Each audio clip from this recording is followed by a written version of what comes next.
One rainy afternoon, I spotted a USB stick tucked under a messy pile of my dad's old tax documents and faded photocopies on his desk. There was no label, no clue. It was just there, dusty and forgotten, like it didn't belong. I pocketed it, more curious than cautious, and plugged it into my laptop. It opened to one folder, which was saved as Family Memories. My heart warmed until I began exploring.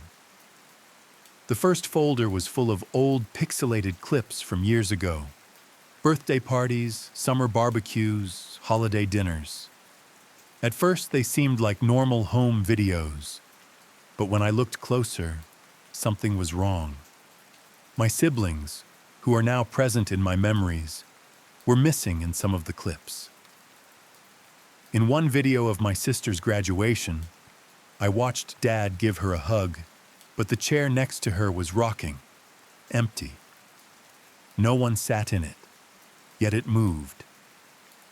Next, I opened a folder labeled Photos.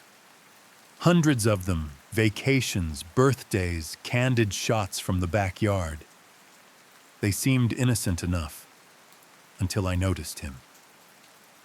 A man. A shadowy figure lurking in the background of nearly every photo. Sometimes he stood behind Dad. Sometimes he was across the street, blurry but watching. Always at the edge. Always staring straight at the camera. In a photo from our beach trip to Galveston, I was building sandcastles while Dad was waving. Behind him, by the dunes, the same figure stood. No smile, no movement, just watching. Then I found a text file. Just a plain text file with no password and no encryption. I expected something harmless, maybe an old budget sheet or a forgotten journal entry. But when I opened it, my stomach dropped. And I saw this. September 14th, 2020, 2 a.m. He follows her when she sleeps. He watches through the window at night. He speaks to me through the walls. I scrolled. There were dozens of entries, each one dated, each one stranger than the last. At first, Dad described the man from the photos as the shadowy figure lurking in the background. But then came descriptions of dreams, twisted ones, of hearing breathing at night that wasn't his or Mom's, of waking to find the mirror fogged up, even though no one had taken a shower. And all of it was written in a calm, detached tone, not panicking and not scared either, like he had accepted it, like he knew it was real. At the bottom of the folder, I found one last file, which was saved as bedroomrecording.mp4, with the timestamp 2:07 a.m. At first, my hand hesitated. Then I clicked. The screen stayed black for several seconds. Static hummed quietly, like white noise under the sound of my own recorded breathing. Then, my dad's voice came through as a distant whisper, clear and low. He's here again. What followed were slow, measured footsteps creaking across the wooden floorboards.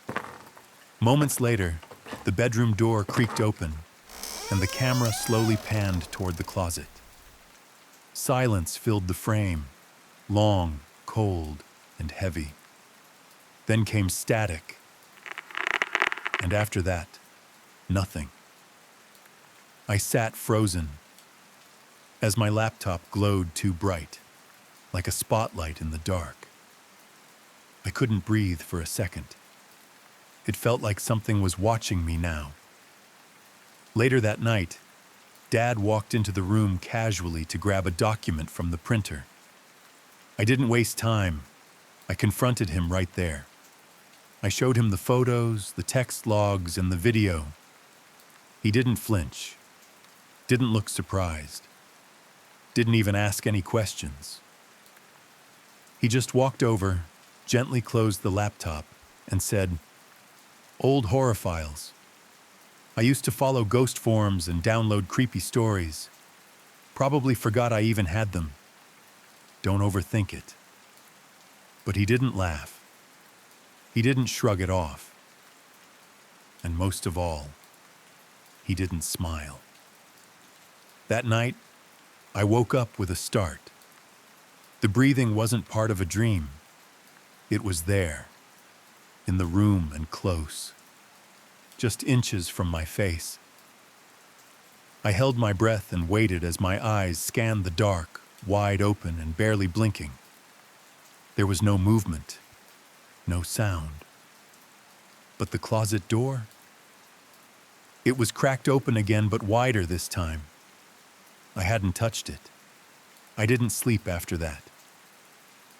Then, 3 nights later, when we were eating dinner, the tension between us was thicker than the food on our plates. I didn't look at him when I asked. I didn't need to. "Dad," I said, "what's really on that USB?" He paused with his fork halfway to his mouth, then gently set it down. "I told you," he murmured. "Something I made up. Years ago." "But it wasn't just stories," I said. "You wrote things, specific things, about me, about her, about something in the house." He didn't meet my eyes. "You seemed scared," I added. He nodded slowly. "I was. I am." He leaned in a little, like he didn't want the walls to hear.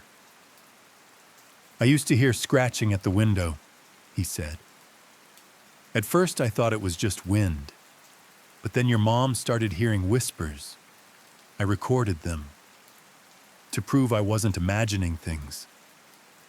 His voice dropped as he said, "One night I woke up and I could feel something breathing against the back of my neck. But no one was there. It wasn't you. It wasn't your sister." He looked at me then. "I think it's still here." Now I keep that USB in a drawer I never open. I covered every mirror in my room. I sleep with the hallway light on. And I never, ever leave my closet door cracked. Because whatever he heard might still be waiting. And this time, it doesn't want him. It wants me. After that night, I didn't ask again. But I started locking my door and replaced the closet handle with a padlock. I covered my mirror. And every night, I set my phone to record audio. Most nights, there's nothing. But sometimes, between 2 a.m. and 2:45 a.m., I hear faint breathing. Not mine. And always, near the end, the sound of a slow, creaking hinge. Then, I found the photo. Not on the USB, on my phone. It was taken at night, from inside my bedroom when I was asleep. In the corner, someone stood with his face blurred, shoulders hunched, and bare feet, watching. No one else had access to my phone. No one else took it. And my closet was open. I tried showing it to my dad, but when I pulled it up, it was gone. The folder was empty. He just stared, then turned and walked away. I haven't slept properly since. Last night I heard scratching again. This time, it wasn't the window. It came from inside the closet. He's watching again. I wish I never opened that USB, but I did. And now, I can't forget what I saw. I can't unsee the man in the photos. I can't ignore the videos, because something is in this house. And it's not done yet. He still watches.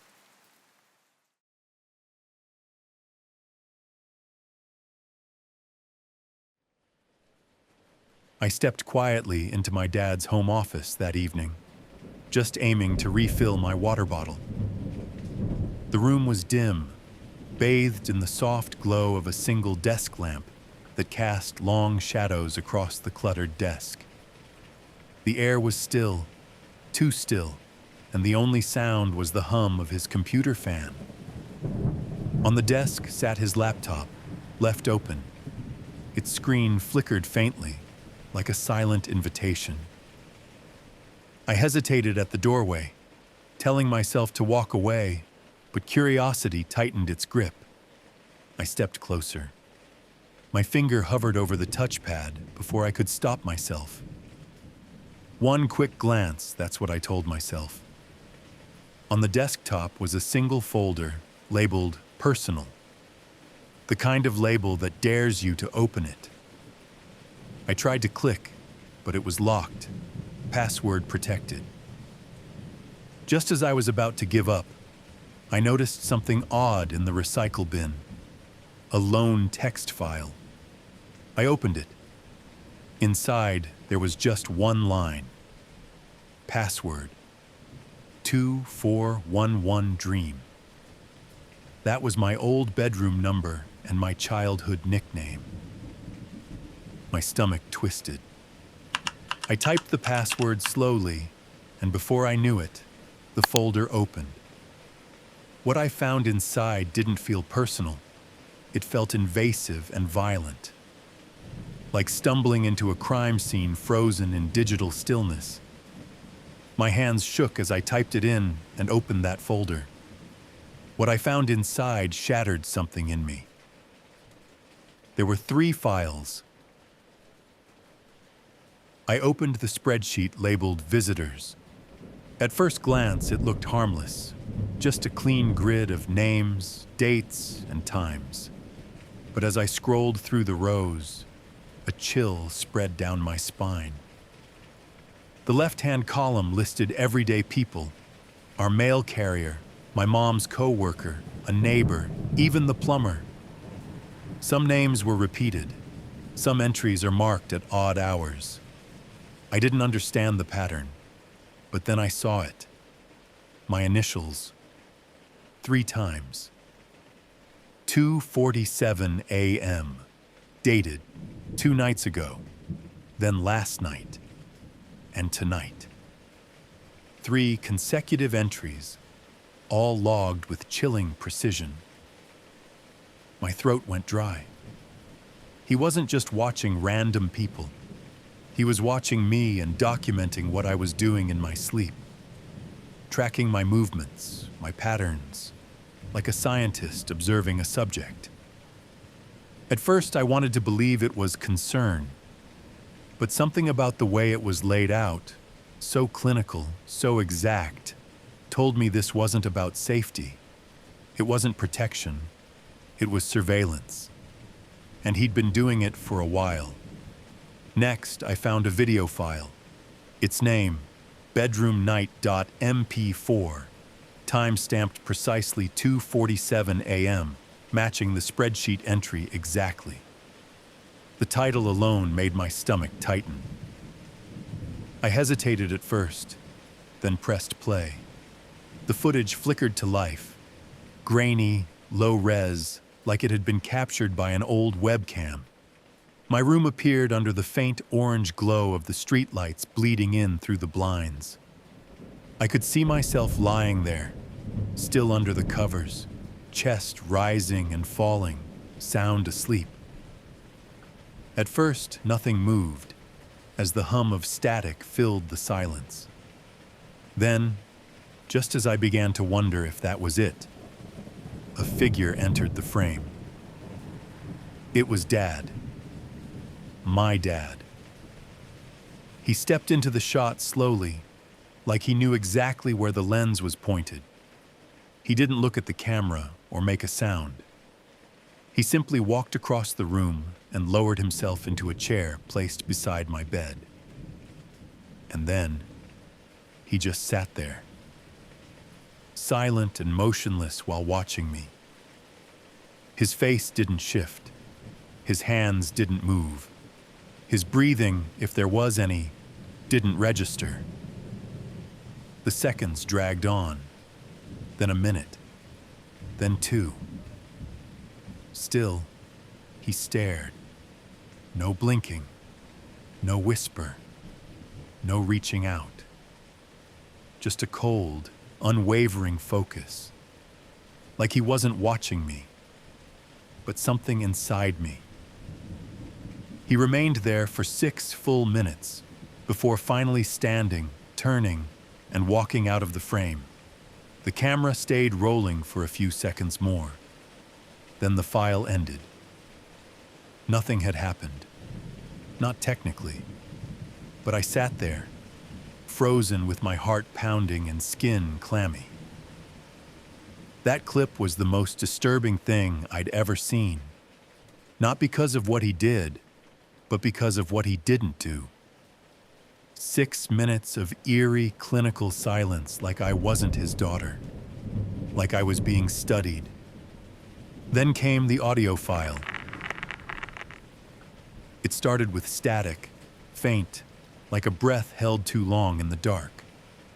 Then my dad's voice, low and shaky, cracked through the noise. They watch her too. They've chosen her. My stomach dropped. I asked myself, who is the her? Her was me.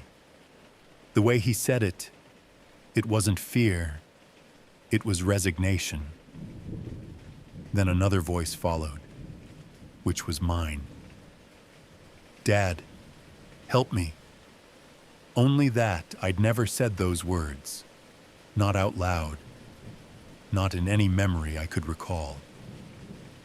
But it was my voice, soft and pleading, like it came from inside a dream I didn't remember having. I sat frozen, my pulse pounding. It felt like I was hearing a version of myself from a place I wasn't supposed to know. Then I heard footsteps, real ones. It was slow, creaking the hallway floor behind me. I turned sharply. My dad stood there, backlit by the glow from the hall with no words, but just watching. His eyes didn't meet mine. He gave me a small, hollow nod, then turned and walked away.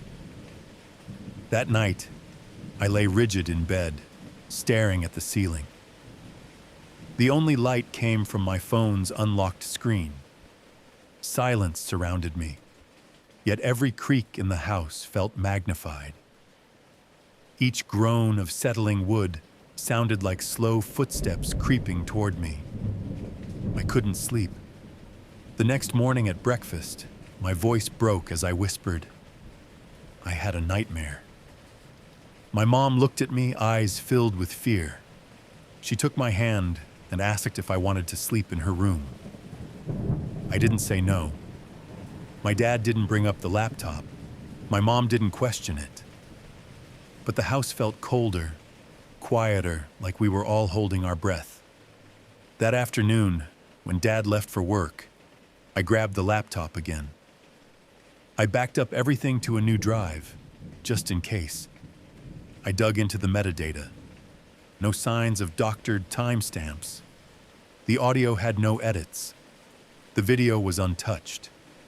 But I wanted proof. That night, when I finished my water, I slipped back into his office. The camera he'd used wasn't visible. Then I noticed it, perched on a bookshelf behind my desk in the room next door. A small, generic webcam angled precisely toward my bed. I realized he'd been watching every movement for weeks. The spreadsheet logged every minute. That evening, we sat around the dining room. I closed the laptop gently. The shadow of silence filled the room. Dad, I started. He looked at me with visible exhaustion in his eyes. He sighed. I was worried. Faculty, I nodded slowly. He continued, voice cracking. You've been twitchy, sleepwalking, and saying things in your sleep. I said, things like what? He swallowed and said, last winter I heard whispers. I steps outside your door at 3 a.m. Once it called my name. Memories then started flooding back. Tapes I didn't remember. I remembered waking up confused. Not hearing Dad's voice, but something else. Something unholy. He pressed on. I recorded you to understand it, to help you. Tears welled in his eyes as he said it was hearing your voice that terrified him. Mom joined, silent but present. Dad closed the laptop lid firmly. They exchanged a glance I'll never forget. My mom said softly, we'll figure it out. I wanted to believe her. But after that night, everything changed. Dad moved the laptop back to his room and locked the folder again. I never looked inside again. I moved out months later as I needed space. I needed to escape the weirdness of that house. Some nights, I'd wake to a sound, like someone closing a laptop in the next room, or a soft clicking in my closet door. I'd flick the light on, but nothing was there. At night, I sense a presence, breathing behind me, just out of sight. I tell myself it's anxiety, but I once heard a whisper, far too close to be imagination. They're watching. The real horror is that I used to believe a father's protection was innate. But sometimes that protection is twisted into something else. Dad wasn't just watching me, he was preparing. He didn't know how, but he thought recording me would help. Maybe he was protecting me from what haunted us. Or maybe he was training me to understand, to adapt. He said it wasn't just me. He saw it too. He even believed he heard it whisper his name. I haven't spoken about this outside family, but I moved far away. I sleep with the lights dim. I've got a small wall of monitors in my new place, just to feel like I'm not alone. Sometimes, our worst secrets live on silent drives and hidden folders, where you can't just look away. You think you understand someone, but then you peek behind the screen, and you realize you never really knew them at all. Because some files don't just hold memories, they hold warnings. And once you've seen them, you can't unsee what was never meant to be found.